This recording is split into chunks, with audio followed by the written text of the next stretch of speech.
ಹೃದಯದ ಪಿಸುಮಾತು. ಅಧ್ಯಾಯ 2. ಒಪ್ಪಿಗೆಯೋ ನಿರಾಕರಣೆಯೋ. ಅಭ್ಯಾಸದ ಬಲದಿಂದ ನಳಿನಿಯ ಕೈಗಳು ಗಂಡ ಮಕ್ಕಳಿಗೆ ಊಟ ಬಡಿಸುತ್ತಿದ್ದರೂ ಮನಸ್ಸು ಮಾತ್ರ ತ್ರಿಶೂಲ್ ಹಾಗೂ ಅವನ ಮನೆಯವರ ಬಗ್ಗೆಯೇ ಚಿಂತಿಸುತ್ತಿತ್ತು. ನಳಿನಿ, ಏನು ಯೋಚನೆ ಮಾಡ್ತಿದ್ದೀಯಾ? ತಟ್ಟೆಯಲ್ಲಿನ ಉಪ್ಪಿನಕಾಯಿ ಚಪ್ಪರಿಸುತ್ತಾ ಪ್ರಶ್ನಿಸಿದರು ಪ್ರಮೋದ್. ಏನಿಲ್ಲ, ಈ ಸಂಬಂಧ ನಮಗೆ ಸರಿ ಹೊಂದುತ್ತಾ ಅಂತ ಯೋಚಿಸ್ತಿದ್ದೆ. ಯಾಕೆ ಆ ಅನುಮಾನ? ಅಲ್ಲ, ಹುಡುಗನಿಗೆ ಈ ಮದುವೆ ಇಷ್ಟ ಇದ್ದಂಗೆ ಕಾಣಲಿಲ್ಲ. ಅವನ ಮುಖದಲ್ಲಿ ಒಂದು ಸಣ್ಣ ನಗು ಕೂಡ ಇರಲಿಲ್ಲ. ತಂದೆ ತಾಯಿ ಬಲವಂತಕ್ಕೆ ಬಂದು ಕೂತ ಹಾಗಿತ್ತು. ಆರ್ಥಿಕವಾಗಿ ಕೂಡ ನಾವು ಭೂಮಿ ಆದರೆ ಅವರು ಆಕಾಶ.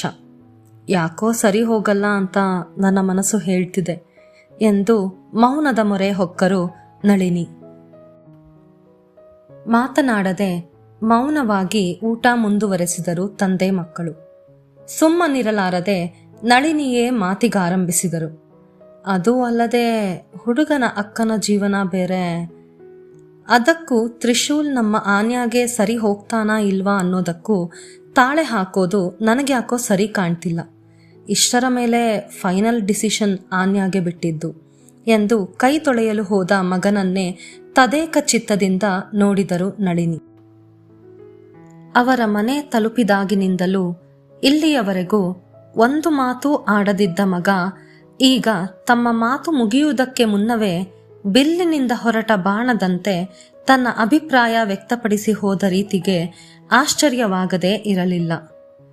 ನೀನೇನು ಹೇಳ್ತೀಯಮ್ಮ ಎಂಬ ತಂದೆಯ ಪ್ರಶ್ನೆಗೆ ಯೋಚನೆ ಮಾಡ್ತೀನಿ, ಸ್ವಲ್ಪ ಟೈಮ್ ಬೇಕು ಅಪ್ಪ ಎಂದು ಹೊರಟ ಮಗಳನ್ನು ನೋಡಿ ನಿಟ್ಟುಸಿರಿಟ್ಟರು ನಳಿನಿ. ನಳಿನಿ, ಬೇಕಾದ್ದು ಬೇಡವಾದ್ದು ಎಲ್ಲವನ್ನೂ ಯೋಚಿಸಿ ತಲೆ ಕೆಡಿಸ್ಕೋಬೇಡ. ಹುಡುಗ ಸ್ವಂತ ಕಂಪನಿ ನಡೆಸ್ತಾ ಇದ್ದಾನೆ. ಆ ಸ್ಥಾನಕ್ಕೆ ಅವನ ಮುಖದಲ್ಲಿದ್ದ ಗಂಭೀರತೆ ಶೋಭೆ ತರುವಂಥದ್ದೇ. ಇನ್ನು ನಮ್ಮಗಳ ನಡುವಿನ ಅಂತಸ್ತಿನ ಅಂತರ.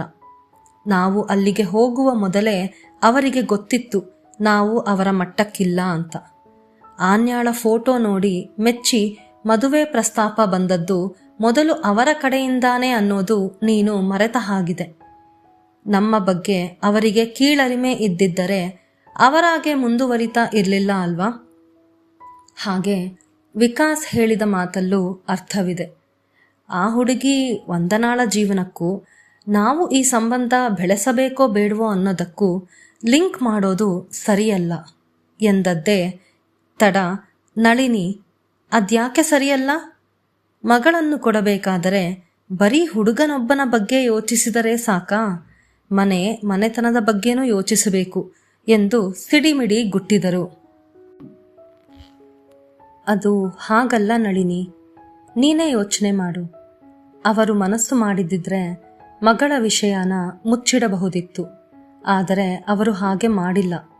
ಎಷ್ಟು ವಿಷಯ ತಿಳಿಸಬೇಕೋ ಅಷ್ಟನ್ನು ಅವರು ಪ್ರಾಮಾಣಿಕವಾಗಿ ತಿಳಿಸಿದ್ದಾರೆ. ಅನುಮಾನ ಪಡೋ ಅವಶ್ಯಕತೆ ಇಲ್ಲ ಅನ್ಸುತ್ತೆ. ಅನುಕೂಲಸ್ಥರು, ಹುಡುಗ ಲಕ್ಷಣವಾಗಿದ್ದಾನೆ, ವಿದ್ಯಾವಂತ, ಜವಾಬ್ದಾರಿಯುತ ಸ್ಥಾನದಲ್ಲಿದ್ದಾನೆ. ಜಾತಕ ಕೂಡಿದೆ.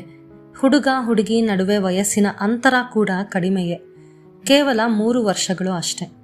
ಅಲ್ಲದೆ ಆನ್ಯ ಚಿಕ್ಕ ಮಗುವೇನಲ್ಲ. ಸರಿ ತಪ್ಪುಗಳ ತಿಳುವಳಿಕೆ ಇದೆ. ಅವಳು ಯೋಚನೆ ಮಾಡಲಿ ಎಂದು ಎದ್ದರು. ಅಣ್ಣ, ಬಿಡುವಾಗಿದ್ರೆ ನಿನ್ನ ಹತ್ರ ಸ್ವಲ್ಪ ಮಾತಾಡಬೇಕಿತ್ತು ಎಂದು ವಿಕಾಸ್ನ ರೂಮಿನ ಬಾಗಿಲಲ್ಲಿ ಇಣುಕಿದಳು ಆನ್ಯ.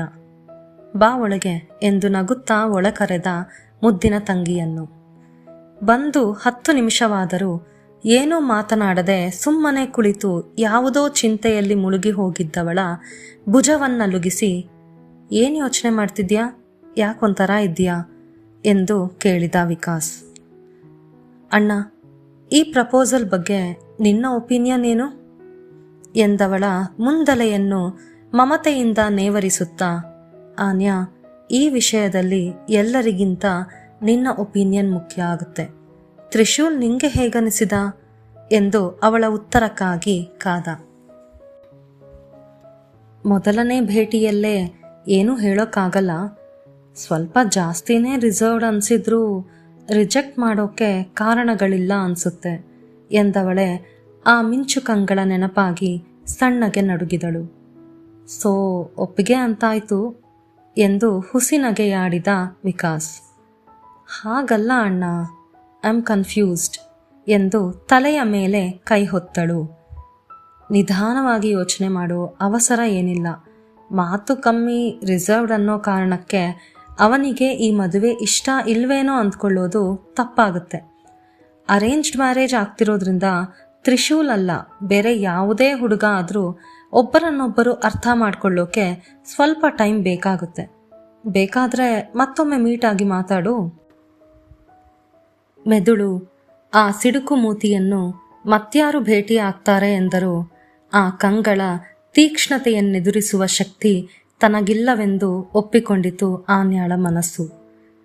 ನೀನು ಹೇಳೋದು ಸರಿ ಅಣ್ಣ, ನಿನ್ನ ಜೊತೆ ಮಾತಾಡಿದ ಮೇಲೆ ನನ್ನ ಮನಸ್ಸು ಹಗುರ ಆಯಿತು ಎಂದು ಹೊರಟವಳು ಮತ್ತೆ ಹಿಂದಿರುಗಿ, ವಂದನಾ ಅವರ ಬಗ್ಗೆ ನೀನು ಯೋಚಿಸಿದ ರೀತಿ ನನಗಿಷ್ಟ ಆಯಿತು ಎಂದಳು. ಮುಂದೇನಾಗುತ್ತೆ? ಆನ್ಯಾ ತ್ರಿಶೂಲ್ನ ಮದುವೆ ಆಗೋದಕ್ಕೆ ಒಪ್ಕೋತಾಳ? ಮನಸ್ಸಲ್ಲಿ ಅಲ್ಲಲ್ಲಿ ಗೊಂದಲಗಳನ್ನು ಇಟ್ಕೊಂಡಿರೋ ನಳಿನಿ ಅವರಿಗೆ ಈ ಸಂಬಂಧ ಒಪ್ಪಿಗೆ ಆಗುತ್ತಾ? ಇತ್ತ ತ್ರಿಶೂಲ್ ಹಾಗೂ ಅವನ ಮನೆಯವರು ಆನ್ಯಾ ಬಗ್ಗೆ ಏನು ಅಭಿಪ್ರಾಯ ಇಟ್ಕೊಂಡಿದ್ದಾರೆ? ಅವರಿಗೆ ಈ ಸಂಬಂಧ ಒಪ್ಪಿಗೆ ಆಗುತ್ತಾ? ಆನ್ಯಾ ಒಪ್ಪಿಗೆ ಆಗ್ತಾಳಾ? ಈ ಎಲ್ಲ ಪ್ರಶ್ನೆಗಳಿಗೆ ಉತ್ತರ ಮುಂದಿನ ಸಂಚಿಕೆಯಲ್ಲಿ. ಈ ಸಂಚಿಕೆ ಇಷ್ಟವಾಗಿದ್ದರೆ ಲೈಕ್ ಮಾಡಿ, ನಿಮ್ಮ ಅಭಿಪ್ರಾಯವನ್ನು ಕಮೆಂಟ್ ಮಾಡಿ ತಿಳಿಸಿ. ಮತ್ತಷ್ಟು ಸಂಚಿಕೆಗಳಿಗಾಗಿ ಚಾನಲ್ ಸಬ್ಸ್ಕ್ರೈಬ್ ಮಾಡೋದು ಮರಿಬೇಡಿ. ಹಾಗೆ ನನ್ನ ಇತರೆ ಕಾದಂಬರಿಗಳನ್ನು ಓದಲು ಪ್ರತಿಲಿಪಿ ಆ್ಯಪ್ನಲ್ಲಿ ನನ್ನನ್ನು ಫಾಲೋ ಮಾಡಿ. ಮುಂದಿನ ಸಂಚಿಕೆಯಲ್ಲಿ ಭೇಟಿಯಾಗೋಣ. ಧನ್ಯವಾದಗಳು.